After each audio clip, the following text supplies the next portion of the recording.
wabarakatuh.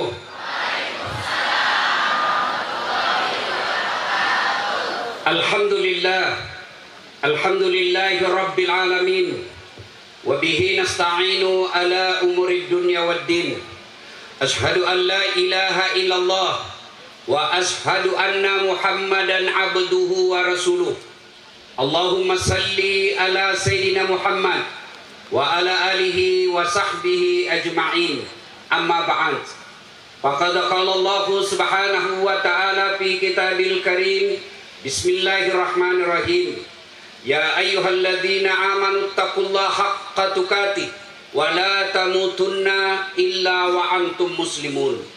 Wahai orang-orang yang beriman, bertakwalah kalian kepada Allah dengan sebenar-benarnya takwa, dan janganlah kalian mati kecuali dalam keadaan beragama Islam. Ayat ini Jumat dibacakan khatib. Ayat ini tiap pekan kita dengarkan di mimbar khutbah. Kalau di kabupaten ini ada pengumuman dari Pak Ibu Bupati yang harus diulang-ulang tiap pekan, pasti pengumuman itu penting. Ayat ini juga sangat penting sehingga harus diulang-ulang tiap mimbar Jumat. Dan rasa-rasanya ayat ini susah diterima akal. Jangan kamu mati. Berarti mati kau yang ngatur. Wih, jangan kau mati ya. Berarti mati mau-mau. Padahal mati mau atau tidak, tiba saatnya pasti mati. Orang kaya mati, orang miskin mati, raja-raja mati, rakyat biasa mati, bupati mati. Pelan-pelan juga itu. Semua mati. Berarti yang jadi masalah sesungguhnya bukan mati. Sebab mau atau tidak, sehat atau sakit, pejabat rakyat biasa, tiba saatnya pasti mati. Yang jadi masalah bukan mati. Yang jadi masalah bagaimana kondisimu mati. Allah ingatkan jangan sampai lagi judi mati. Jangan sampai lagi sarung ayam didapat sama polisi. Wih, kejar. Wih, judi ilegal. Kejar, jangan lari. Wih, masih lari, polisi kejar. Polisi tidak bisa kejar. Kenapa? Polisi besar perutnya. Jangan lari, masih lari juga. Terpaksa polisi tembak peringatan ke langit. Duh! 1 kali. Masih lari 2 kali. Duh! Masih lari 3 kali. Duh! Masih lari. Terpaksa dilumpuhkan. Tembak kakinya. Duh! Kepalanya kena. Saya tanya temanku yang polisi, bos, bagaimana caranya kakinya kau tembak? Kenapa kakinya kena? Kepalanya kena. Dia bilang, soalnya waktu ditembak dia jongkok, Ustaz. Ini polisi film India, bukan polisi Indonesia. Bu, jangan musuhi polisi. Kira-kira Bapak pikir enak di Indonesia kalau tidak ada polisi? Rumah dirampok, istri dibunuh, anak diperkosa, harta dijarah. Bapak cari siapa? Kori. Mana ketemu? Ayo, ibu-ibu, motor dirampok, ibu cari siapa? Pak Imam. Nggak ketemu. Nah, saya pergi ceramah, macet mobil, nggak gerak-gerak mobil saya. Saya baca surah Yasin, belum goyang mobilku. Saya baca ayat kursi, malah makin macet. Begitu datang polisi lalu lintas, wih, lancar perjalanan. Makanya jangan musuhi polisi. Polisi juga jangan musuhi ulama. Kenapa? Karena kalau Pak polisi mati, siapa yang bungkus kok? Maka yang baik, polisi lindungi ulama, ulama jangan maki-maki polisi, bersinergi membangun Republik Indonesia. Kalau polisi marah dicari nyakal pasal. Kau melanggar, kau tidak lihat di rambu-rambu. Saya lihat, Pak. Kenapa kau langgar? Saya tidak lihat Bapak. Kenapa kau tidak lihat saya? Bapak sembunyi di tikungan. Itu polisi film India, bukan polisi di Purwakarta. Oh, polisi Kapolresnya tadi, Pak, saya lihat cakep. Waktu zikir tutup mata hafal juga surah Yasin, masya Allah. Alhamdulillah ya. Polisi juga lindungi dan sayangi rakyat. Wa qala idzan bismillahirrahmanirrahim. Ya ayyuhalladzina amanu dukhulu fis-silmi kaffatan wa la tattabi'u khutuwatis syaitan innahu lakum aduwwum mubin. Wahai orang-orang yang beriman, masuklah engkau ke dalam Islam secara sempurna, bukan Islam pencitraan, bukan Islam pilkada, bukan Islam pilpres. Politisi kalau mau dipilih Pak, waduh penampilannya kalau Ustaz Dasar pakai gamis, pakai serban, keluar masuk masjid, pilih saya. Begitu terpilih, tidak pernah lagi datang ke masjid. Ada begitu di sini? Ada? Nah, anggota DPR kan biasa banyak begitu kan? Masuk-masuk. Ada begitu? Ada? Kau salah, kenapa kau pilih? Jangan Islam pencitraan, Islamlah secara benar. Dan janganlah engkau ikuti langkah-langkah setan, karena sesungguhnya setan itu musuh yang nyata bagi kalian. Musuh kalian bukan tentara, musuh kalian bukan polisi, musuh kalian bukan ulama, musuh kalian bukan pejabat, musuh kalian adalah setan, di mana setan itu musuh yang nyata bagi kalian, kata Allah. Dan di tempat ini ternyata saat kita dengar pengajian, baru membaca ayat suci, zikir, doa, masih juga banyak setan berkeliaran. Setannya bukan pocong, tapi apa setan yang ada di tengah-tengah kita? Bentuknya handphone. Orang sudah ceramah masih sibuk juga. Setan itu dalam bentuk handphone. Ibu-ibu yang pegang handphone, saya doakan suamimu kawin lagi. Kenapa bapak-bapak yang heboh?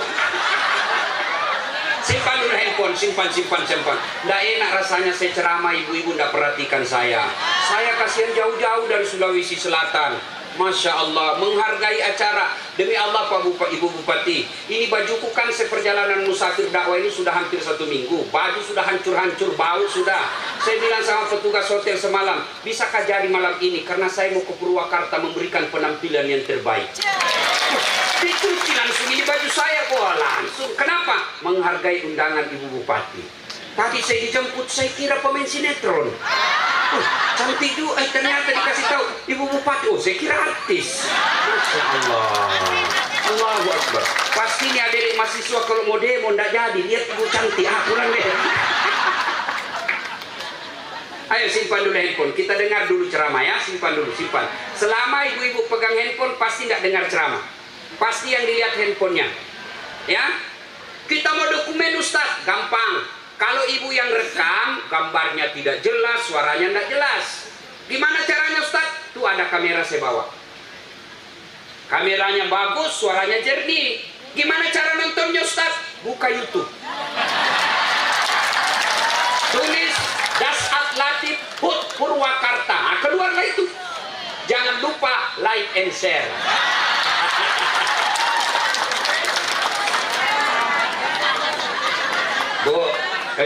Bu, kalau kau follow artis apa kau dapat? Hai guys, kita lagi di Plaza Indonesia guys, beli sepatu 5 juta guys, apa kau dapat? Kalau kau follow ulamamu, selain kau angkat martabat ulama, 2, kau dapat ilmunya pahala, kau amalkan ilmunya pahala, kau share lagi ilmunya pahala. Kasihan kita lihat selebriti yang tidak jelas kontennya, puluhan juta penontonnya. Sekalinya ustadzmu yang jadi teladan, followernya 1.500. Jangan ketawa, saya serius ini. Follow Dasat Latif. Wa qala idzan bismillahirrahmanirrahim. Innallaha wa malaikatahu yusalluna 'alan nabi. Ya ayyuhalladzina amanu sallu alaihi wa sallimu taslima. Sesungguhnya Allah dan para malaikatnya bersalawat kepada Rasulullah Muhammad sallallahu alaihi wasallam. Maka wahai orang-orang yang beriman, bersalawatlah kalian kepada Rasulullah dengan sebaik-baik salawat. Suatu kali Nabi duduk bersama malaikat Jibril. Tiba-tiba Nabi melihat ada malaikat lebih 1.000.000 jari-jarinya. Ibu-ibu, berapa jari-jarinya, Bu? Cacat dong. Masa 10? Nggak ada jari-jari kakimu. 20. Ini malaikat lebih sejuta jari-jarinya. Nabi kagum dan bertanya, Jibril, malaikat apa itu? Banyak betul jari-jarinya. Jibril menjawab, itu malaikat yang Allah tugaskan mencatat air ketika hujan. Ada yang mampu catat air hujan? Ada? Tidak. Kenapa? Biar banyak, kalau jatuhnya satu-satu. Ini banyak, jatuhnya bareng-bareng, laju. Tidak bisa dicatat. Lalu Nabi bertanya ke malaikat itu, wahai malaikat pencatat air hujan, apa betul kau mampu mencatat air ketika hujan? Ya, ku catat yang jatuh di laut, ku catat yang jatuh di darat, ku catat yang jatuh di gunung, semua aku catat ya Muhammad. Satu yang tidak mampu aku catat. Kenapa kau tidak bisa catat? Karena jumlahnya lebih banyak daripada tetesan air hujan. Apa gerangan? Ketika umatmu berkumpul di pekarangan kantor Purwakarta, lalu mereka bersalawat bareng-bareng kepadamu, aku tidak bisa mencatat betapa banyak pahala yang Allah turunkan di tempat itu. Maka ketika berkumpul seperti ini Pak, bersalawatlah. Kita tentu tidak bisa masuk surga karena tidak ada dosa. Bukan orang tidak ada dosa yang membuat orang masuk surga. Kalau orang tidak masuk, karena orang masuk surga hanya karena tidak punya dosa, maka demi Allah tidak ada isinya surga kecuali Muhammad SAW. Mana ada manusia yang tidak punya dosa? Lalu kenapa orang masuk surga? Ditimbang kebaikannya, timbang keburukannya, ternyata timbang punya timbang lebih berat kebaikannya daripada keburukannya meskipun selisih 0,1%. Maka ketika kumpul begini perberat amal dengan apa? Salawat kepada Rasulullah Muhammad Sallallahu Alaihi Wasallam. Saya mau ajak salawat, kita tanding hari ini, boleh? Boleh Bu? Saya mau dengar mana lebih kencang salawatannya bapak-bapak dengan ibu-ibu. Karena saya lihat ini ibu-ibu yang banyak ya. Nah, bapak-bapak diam dulu, kita dengar dulu ibu-ibu. Ayo salawat bareng-bareng, ikut sama saya Bu ya. Salatu salam. Ayo keras Ibu yang di sana, ayo bareng-bareng. Alatu Rasulillah salatullah salamullah ala yasin habibillah. Nilainya 8,5.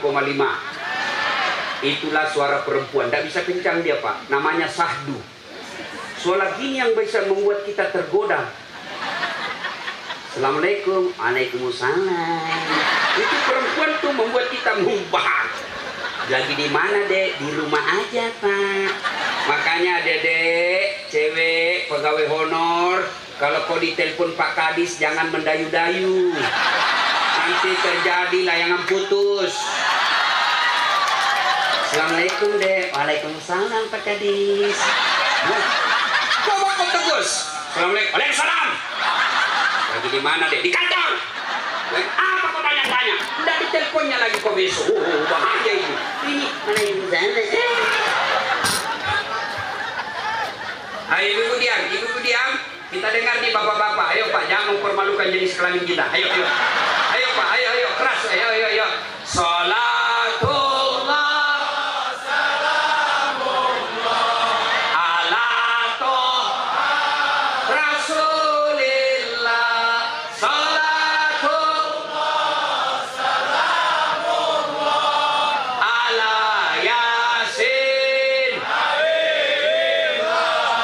nilainya 8,9.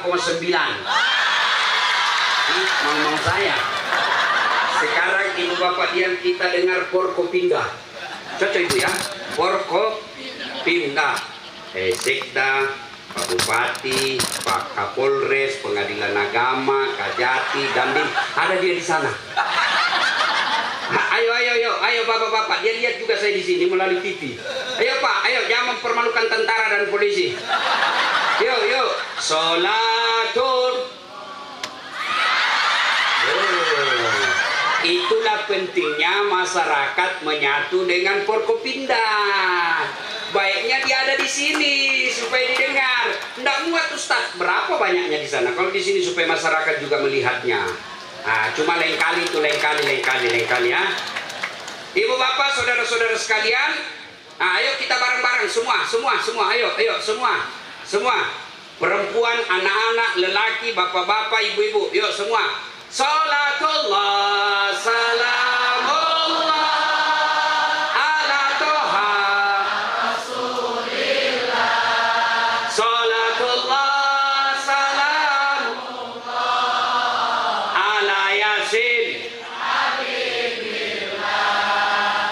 bulan pertama.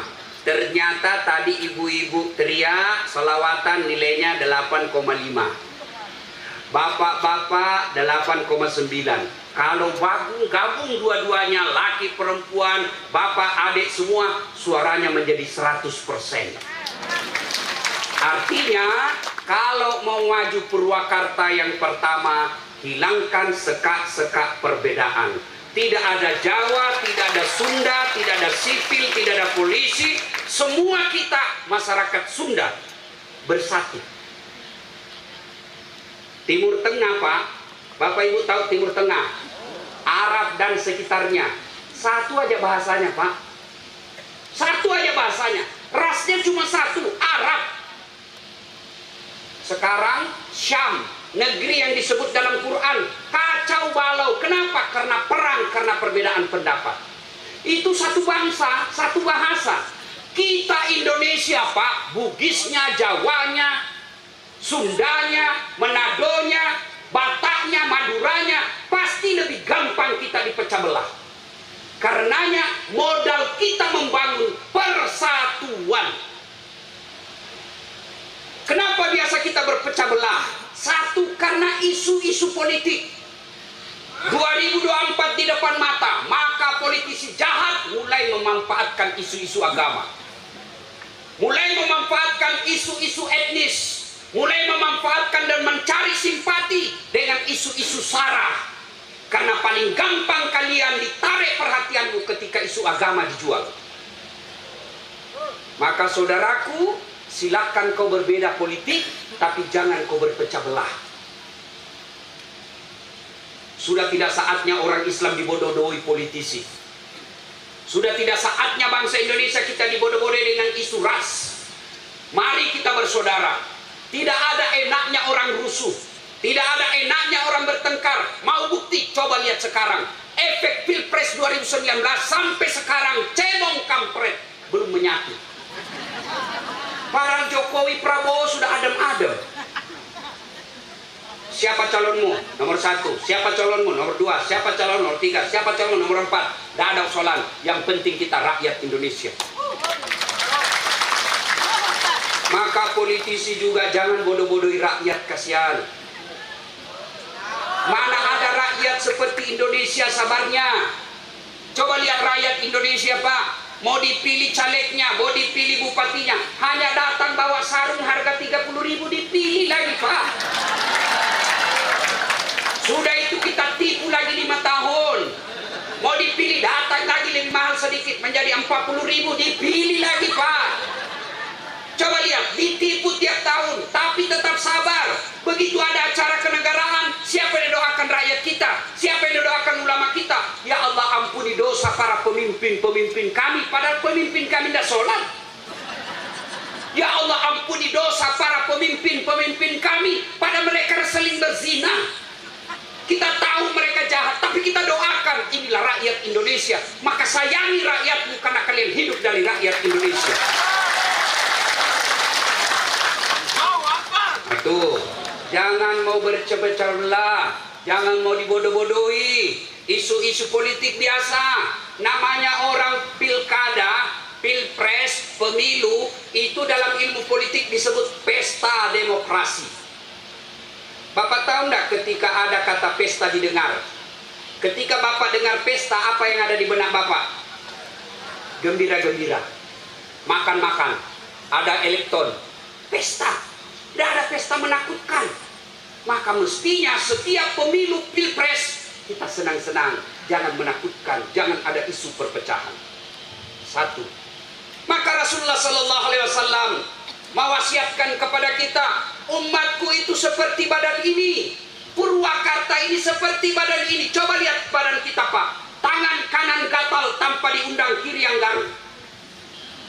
Tangan kiri yang gatal tanpa diundang kanan yang garuk. Gatal dua-duanya kerjasama. Iya kan? Iya. Coba lihat, kalau anak muda lagi jalan malam-malam, ternyata tahan tuh kakinya. Kaki tahan tuh, semua badan ikut merasakan. Yang pertama bereaksi mulut. Iya toh? Yang kedua bereaksi luka. Yang ketiga bereaksi, mulut. Yang keempat bereaksi, tangan mengusap. Kaki yang bermasalah, semua anggota tubuh ikut berpartisipasi. Tidak ada orang tahan tuh kakinya. Rasa kopi jalan lagi. Saya bilang memangnya. Dia bilang mata saya sudah saja tidur, kok jalan aja ke jam. Enggak kan? Artinya Purwakarta ini ada jadi tangan, bupati simbol kekuasaan. Ada jadi mata, sebagai polisi tentara mengawasi masyarakat kita. Ada jadi mulut, anggota DPR, jangan diam dan tidur saja kerjamu. Ada jadi kaki, rakyat. Maka ketika kakinya masalah, rakyat diganggu, polisi tentaranya maju. Jangan kau ganggu rakyatku. Kalau kau ganggu, saya tembak kepalamu. Itu yang namanya. Jangan malah kita saling menghasut. Wakil bupati menghasut rakyat supaya ganti bupatinya, wakilnya naik. Bukan di sini, bukan di sini. Di tempat lain. Ayo. Kepala dinasnya cari muka. Pak, iya bu. Nggak laku men. Cari muka men. Karena dia dongok, dia maunya naik kepala dinas, saya cari muka. Iya bu, biar salah dulu. Siap bu, gini, apa. Sudahlah. Jangan kau hina temanmu, jangan kau fitnah temanmu supaya kau bisa ganti. Jangan seperti itu. Allah sudah takdirkan hidupmu masing-masing. Satu. Ayo, ibu bapak, saudara-saudara sekalian, bersatu itu tidak mesti seragam. Bersatu itu artinya menerima perbedaan dan siap menerima kenyataan perbedaan kita. Kalau bersatu itu harus seragam, hampa hidup. Kenapa ibu-ibu nampak cantik dilihat di sini? Karena ada pakaian kuning. Saya curiga Golkar. Karena ada putih, macam-macam. Ibu bapak, kenapa kita makan enak? Ibu-ibu, kenapa kita enak makannya? Karena gigi kita beda-beda. Coba kalau semua gigi kita seragam, apa enaknya makan? Semua gigi seri. Tahu ibu, ini gigi bu. Ini nikmat paling hebat. Ibu bisa bayangkan enggak bagaimana seandainya gigimu tumbuh dan panjang seperti rambut? Saya kira ibu bupati tidak akan terpilih kalau sudah gondrong mulutnya. Lihat toh, Allahu Akbar. Lihat gigi kita. Yang di depan ini namanya gigi seri. Apa tugasnya? Memotong. Masuk ke dalam, beda lagi. Namanya gigi taring. Gunanya apa? Merobek. Maka bapak kalau makan daging begini kan, tidak mungkin begini, keluar gigi lu. Yang ketiga lagi masuk ke dalam, beda lagi, namanya gigi geraham. Fungsinya apa? Menghancurkan. Bayangkan kalau semua gigi kita gigi geraham, bagaimana kita makan sayur menggigitnya? Tidak mau putus pak. Inilah hebatnya, kenapa penting Allah ciptakan perbedaan di antara kita, supaya kita saling mengenal satu demi satu. Lita'araf, agar kita bisa bertaaruf, saling mengenal antara satu dengan yang lain. Bayangkan dalam Islam itu sangat diajarkan persaudaraan. Betapa pentingnya persatuan di antara kita. Coba lihat kalau kita salat berjamaah. Mau apapun suku dan bahasamu, tetap satu bahasa. Bahasa bacaan sholat. Coba kalau kita sholat pakai bahasa masing-masing. Yang jadi imam orang dari Arab, dia takbir pakai bahasa Arab. Allahu Akbar. Datang makmum orang Bugis, dia takbir pakai bahasa Bugis. Pungallahu ta'ala maloko. Datang pula penjual nasi Padang, dia takbir pakai bahasa Padang. Allah nan gadang. Datang pula orang dari Betawi, anak gaul dari Jakarta, dia takbir pakai bahasa gaul Jakarta. Allah, gede banget gitu loh. Saya tidak tahu bahasa Sunda pak. Iya kan? Maka disinilah pentingnya, sehingga Allah abadikan dalam Al-Quran, wa'tasimu bihablillahi jami'an wa la tafarraqu. Berpegang teguhlah engkau kepada tali persaudaraan agama Allah, dan janganlah engkau bercerai-berai. Ibu bapak, baru-baru kita ibadah kurban, nyembeli binatang. Daging kurban dibagi 3. Yang pertama untuk yang berkurban sepertiga. Yang kedua kepada fakir miskin, memang sudah selayaknya sepertiga. Yang berikutnya yang ketiga kepada karib kerabat, terutama tetangga, sepertiga. Kalau orang miskin dikasih, ya wajar, memang dia lagi butuhkan. Kalau yang bersangkutan dapat sepertiga, ya wajar karena dia yang punya acara. Tapi kepada tetangga, tetangga kita kaya, apa maknanya kok dikasih tetangga pada dia kaya? Itu makna filosofinya di dalam adalah kau harus menjaga kekerabatan di antara kalian. Bahkan orang yang hitam jidatnya gara-gara sholat, tiap malam dia tahajud, Senin Kamis dia puasa, zikirnya baik, tapi tidak ada yang senang di kantor. Demi Allah kalian bangkrut nanti di akhirat. Ada orang mulutnya zikir melulu, ngaji melulu, tapi di kantor tidak ada yang senang. Di kompleknya tidak ada yang senang.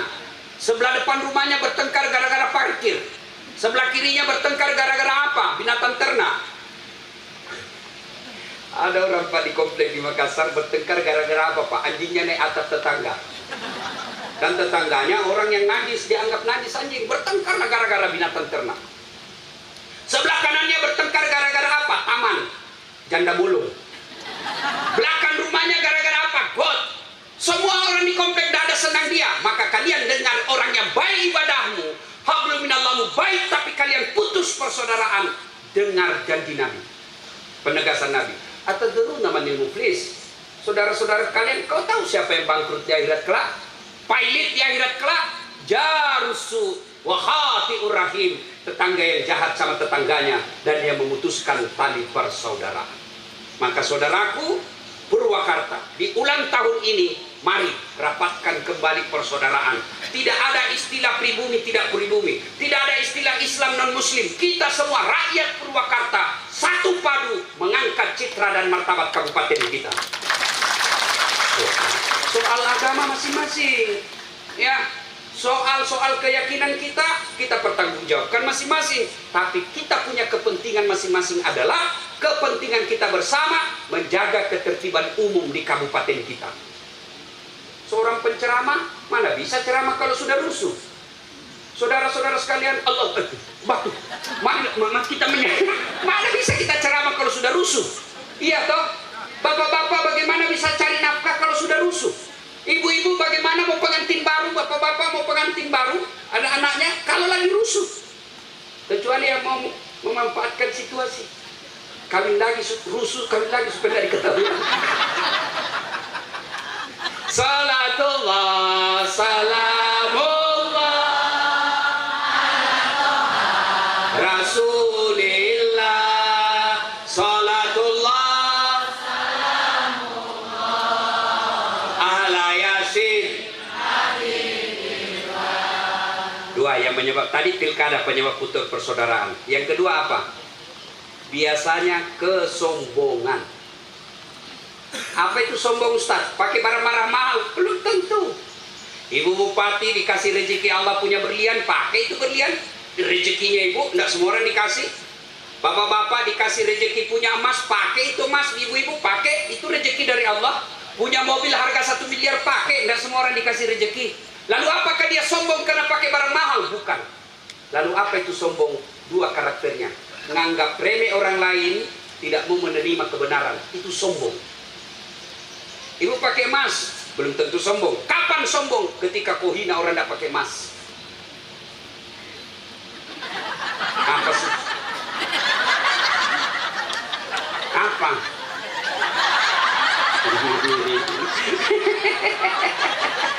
Apa sih Bu? Apa? Kenapa? Palsu gelangnya. Sombong. Sombong. Ibu dandan pakai, itu rezekimu. Pakai parfum, itu rezekimu. Tapi jangan kau hina orang miskin.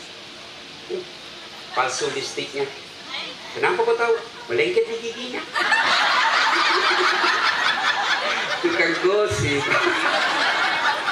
penyakitnya ibu-ibu kasihan, tukang gosip.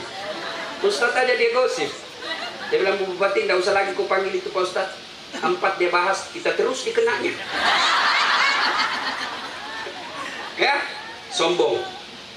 Karakter sombong kata Nabi 2. 1, nganggap remeh orang lain. 2, nolak kebenaran. Mentang-mentang dia punya NIP, sudah resmi ASN, dipandang enteng pegawai honor. Bagaimana cara pandang enteng ke pegawai honor? Semua kerjaannya dikasih pegawai honor. Salah bos, pegawai honor itu pelengkap. Kamu yang utama karena kau dapat NIP. Ada pegawai honor di sini? Ada. Biasanya yang banyak itu Satpol PP kasihan. Polisi setengah. Tahu lagunya pegawai honor? Pegawai honor tahu lagunya? Berakit-rakit dahulu, berenang-renang ke tepian, sakit-sakit dahulu, susah-susah dahulu, lalu kemudian tetap susah. Namanya PTT, pegawai tidak tetap. 5 tahun kemudian TTP, tetap tidak pegawai. Ya. Nah, itu orang-orang yang sombong meremehkan pegawai honor. Kau tidak remehkan secara lisan, tapi semua pekerjaanmu kau kasih yang pegawai honor. Itu kalian sombong namanya. Tenang, saya bela kamu. Ya. 2, karakter sombong, menolak kebenaran. Apa kamu tahu? Saya ini sudah 10 tahun jadi pegawai, kau baru masuk. Betul Bapak 10 tahun, tapi otaknya Pentium 1. Lambat loading. Iya Bu. Ini betul baru 1 tahun, tapi otaknya Pentium 4. 4 giga dia pakai, cepat curu. Bapak 1 giga, lambat loading, hilang-hilang gambar.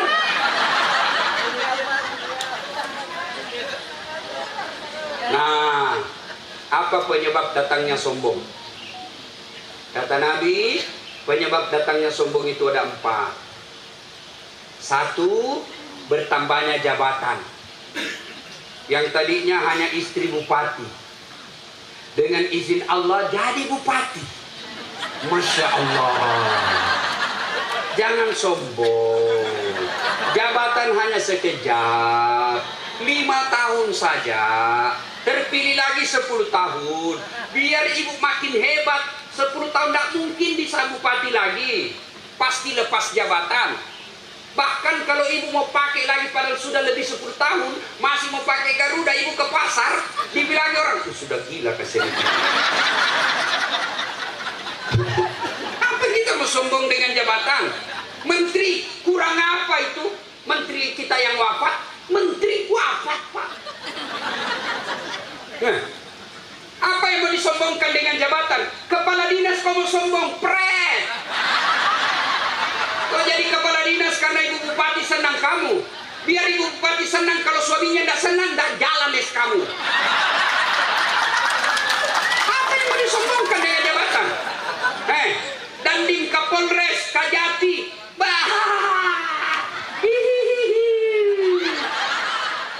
apa yang mau disombongkan dengan jabatan? Sekejap saja. Petantang petenteng kamu kena masalah, pret.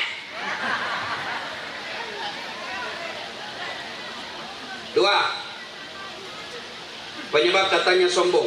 Kata Nabi, bertambahnya ilmu. Banyak betul gelarnya.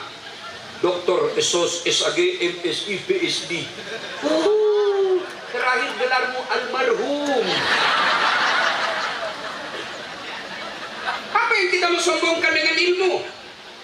Ayo, apa yang mau disombongkan dengan ilmu? Allah jelaskan, wa ma utitu minal ilm illa qalila. Saya tidak berikan kamu ilmu kecuali sedikit sekali. Ada juga penceramah baru pulang dari Timur Tengah, merasa dia lah yang paling benar. Semua bid'ah, maulid bid'ah, Isra Mi'raj bid'ah, doa bersama bid'ah, syair bersama bid'ah. Kenapa bid'ah? Karena tidak ada pada zaman Nabi. Kalau begitu kau ceramah jangan pakai mic. Kenapa tidak ada mic pada zaman Nabi?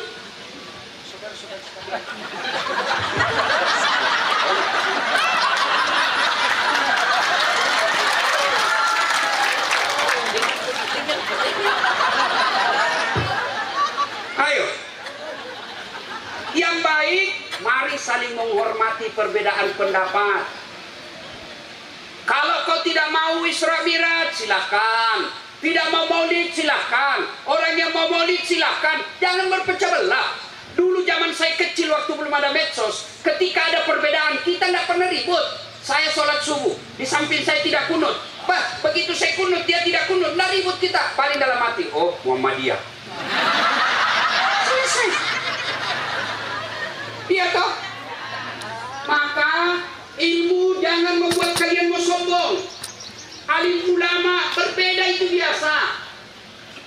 Ada juga ulama, bukan ulama sih sebenarnya.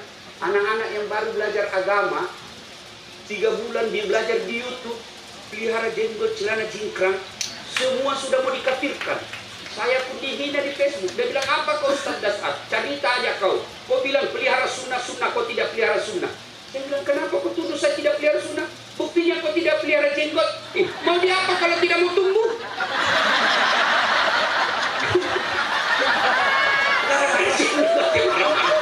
Aduh, cemen-cemen.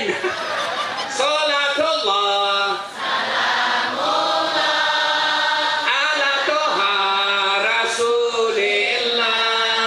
Salatullah ala yasin. Maka ibu bapak, jangan sombong karena punya ilmu. Kalau ada saya penceramah yang sombong, saya bilang saja, tolong terjemahkan alif lam mim. Apa? Enggak,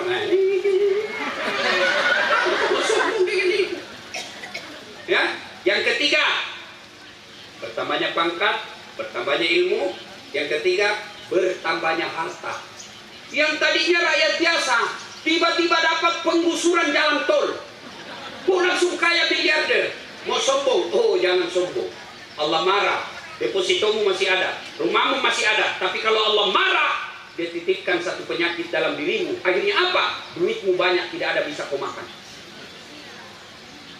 Ada kan orang tabungannya 5 miliar, dilarang makan nasi.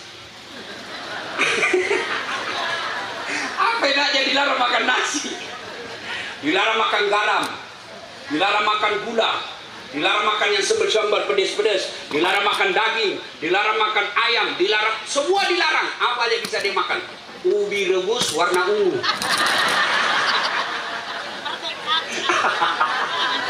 Duit 5 miliar tapi warna ungu aja bisa dimakan, Pak. Begitu dia ke dokter, apa kata dokter? Pak, Bapak ini selama aktif tidak pernah kena sinar matahari. Mulai besok Bapak jemur ya, dari jam 8 sampai jam 10. Jangan pakai baju, pakai celana pendek.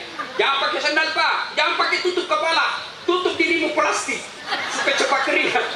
Dia kering, Pak. Nggak pakai baju, nggak pakai sandal. Apa bedanya sama gembel? Apa yang kamu sombongkan dengan hartamu? Ayo. Yang keempat, penyebab datangnya sombong. Pertama kita ulang, bertambahnya jabatan, bertambahnya ilmu, bertambahnya harta. Yang keempat, bertambahnya ibadah. Yang tadinya preman, tiba-tiba jadi soleh, 24 jam hidupnya untuk beribadah. Mulai dia remehkan orang dan meranggap dialah yang paling hebat, sombong. Bapak Ibu tahu, Allah Subhanahu wa Ta'ala dalam Hadits Qudsi menjelaskan, ada 3 temannya setan di dunia. Nauzubillah min dzalik. Temannya setan di dunia. Kalau teman bupati kita bisa dapat penunjukan langsung. Ini temannya setan.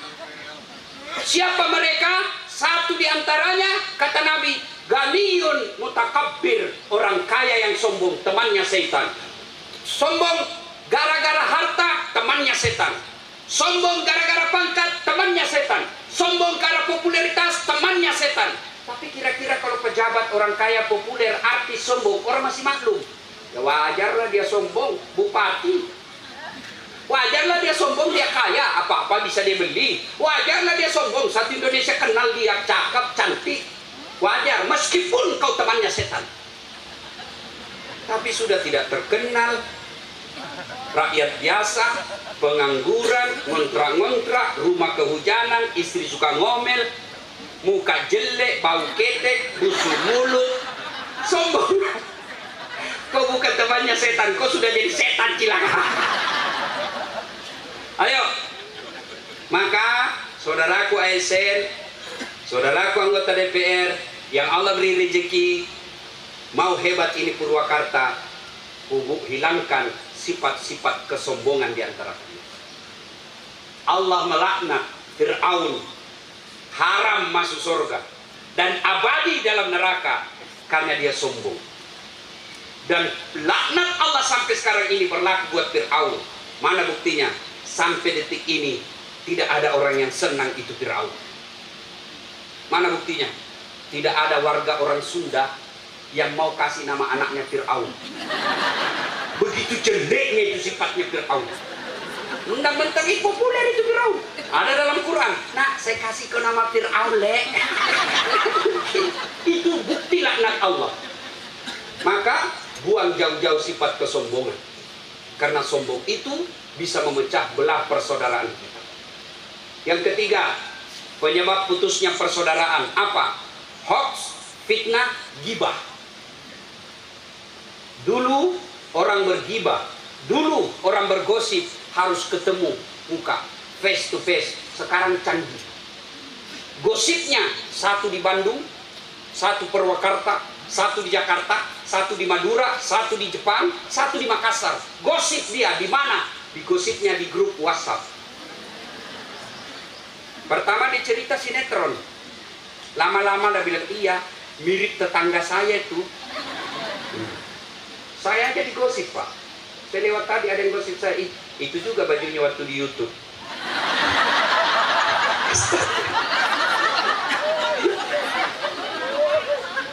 Nah, biasanya dekat-dekat pilkada, gosip ini menyebar melalui berita bohong, berita kebencian, hoax, fitnah. Hati-hati.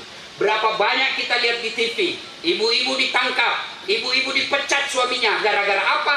Dia aktif bersosialisasi di medsos dan dia sebarkan adalah fitnah. Nanti diperiksa polisi di depan penyidik. Saya tidak tahu, Pak, saya hanya menyebarkan. Allah kasih kalian ilmu dan akal. Lihat baik-baik. Ibu-ibu kalau mau lihat berita bohong, lihat itu berita, siapa yang sebarkan. Karena biasa itu diedit-edit, Bu. Artinya apa? Mukanya Dasar Latif, badannya beda. Itu diedit, Bu. Ada orang lawan politiknya, dia sebarkan berita pornonya, dia sebarkan video pornonya. Padahal mukanya lain, badannya lain. Ibu serang, ibu sebar. Dapat penjara 10 tahun. Orang sudah jadi bupati, orang jadi anggota DPR, ibu tim sukses, apa kau dapat? Maka hati-hati yang bisa menyebab pecah belahnya ini kabupaten kita, hoax, berita kebencian dan lain sebagainya. Kita tinggalkan itu. Ada yang bilang, Ustaz, yang saya sampaikan itu benar. Justru benarnya namanya gibah.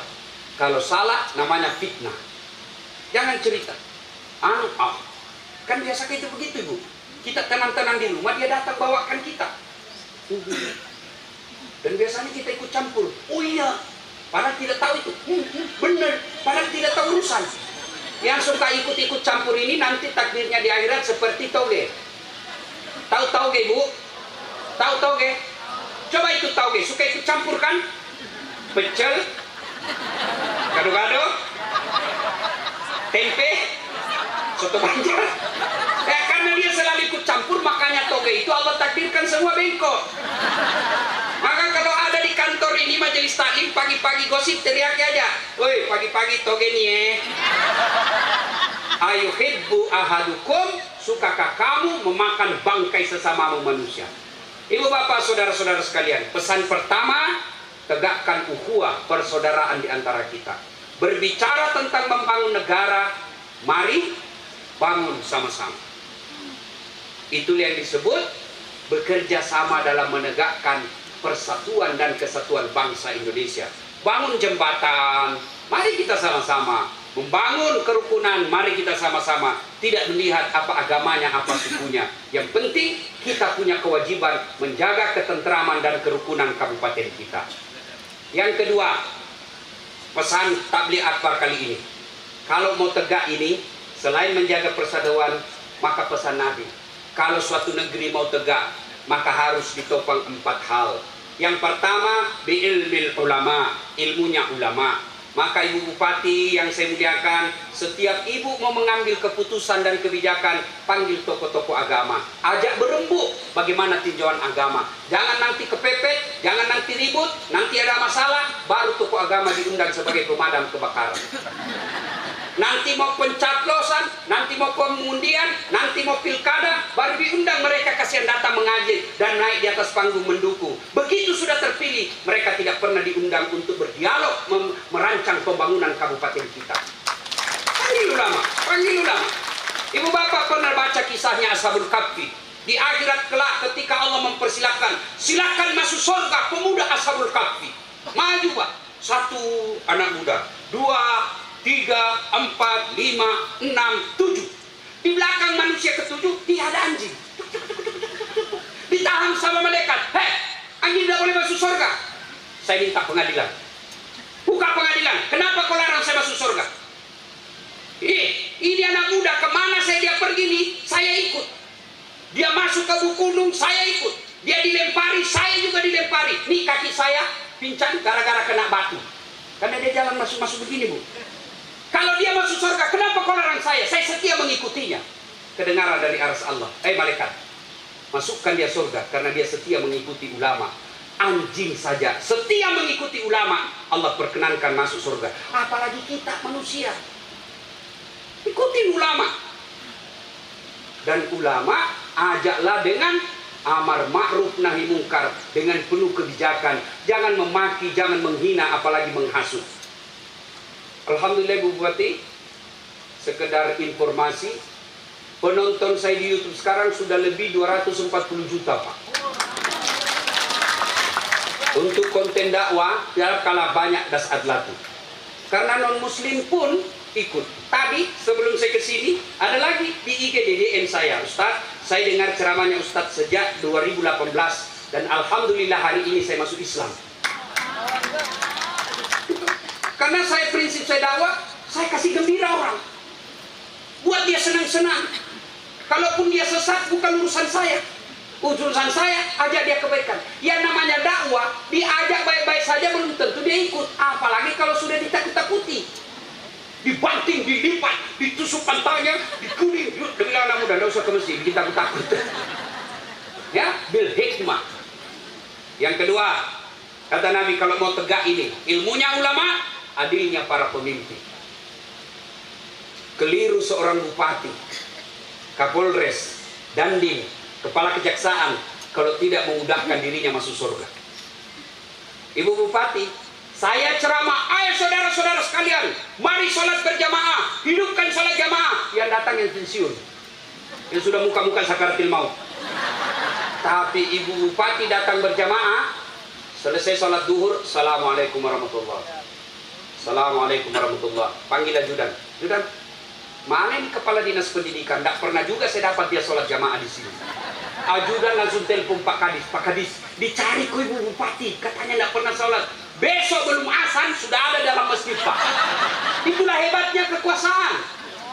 Saya dakwah, saudara-saudara sekalian, jangan minum khamar, berhenti narkoba.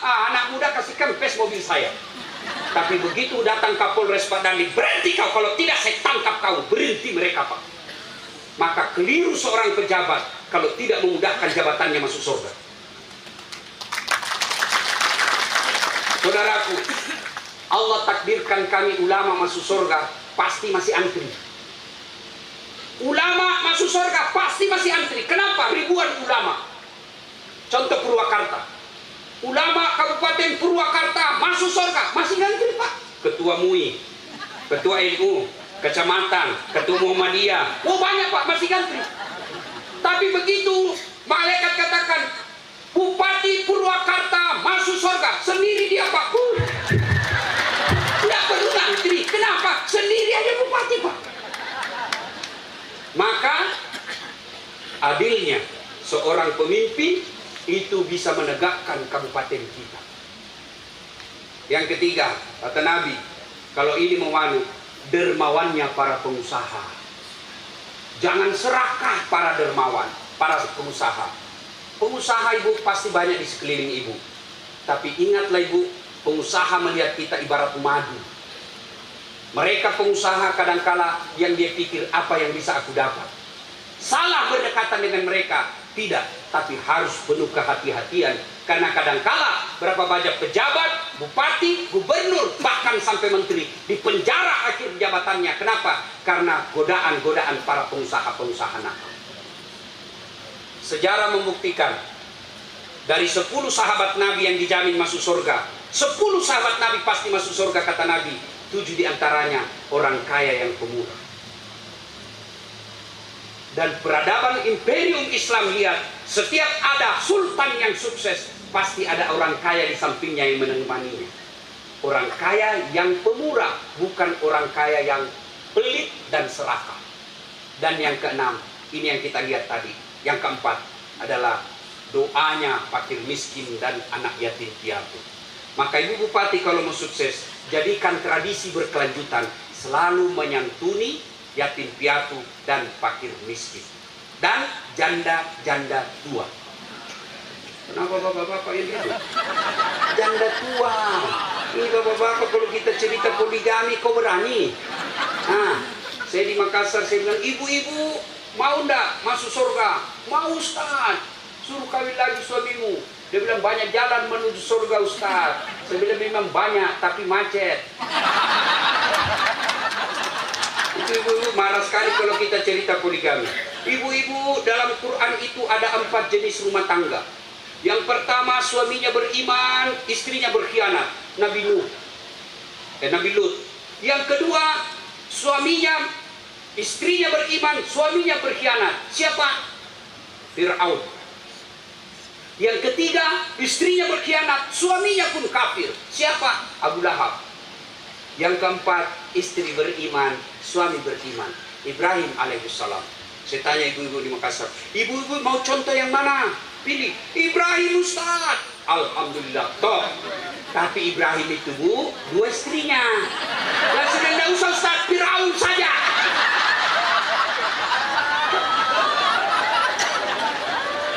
Salatullah, salamullah ala Toha Rasulillah.